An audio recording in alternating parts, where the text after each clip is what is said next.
So let's go ahead and I'm going to start trying to paint these areas. And we're going to start with the blue, or with the turquoise. And we're going to wrap that around here at the bottom and then up here at the top. So I used the marker to trace where I did the pencil lines so that I could get an idea of which colors I wanted to have in which area. But it's not like to keep me in any particular lines, but to help me guide the colors that I want to use.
So what I'm actually going to do off camera is I'm going to go ahead and take, I think just this turquoise shade, and I'm going to go around the rest of the edges with it so that, you know, we got a thing going on here.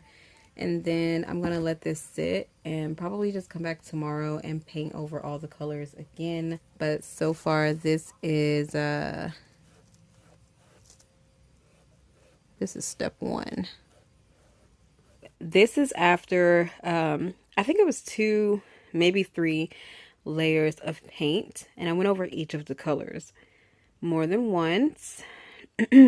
So we were able to get the purple looking nice. I've actually let this sit for about a week now, so I'll be able to go ahead and seal the whole thing.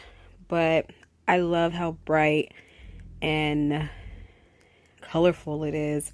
And just a sneak peek, because this will be the next video, you know, because it's still in progress, but here's the actual piece that I was testing it for. Wah! So if you want to, you know, see that and how we get all those beautiful colors and resonate it, subscribe.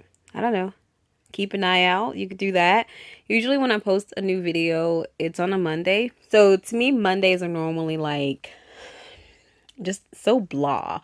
And being able to like get off work or take a lunch break or anything and just kind of check YouTube and you're like, oh man, you know, somebody whose videos I like just posted a new video. It can instantly brighten your day. So I prefer to do it on Mondays because Mondays are my like days. So if that's how you feel too, then hey, check back on Monday because I will probably have a video ready for you guys. Thank you so much for watching, and I hope you guys have a great Monday. Bye guys.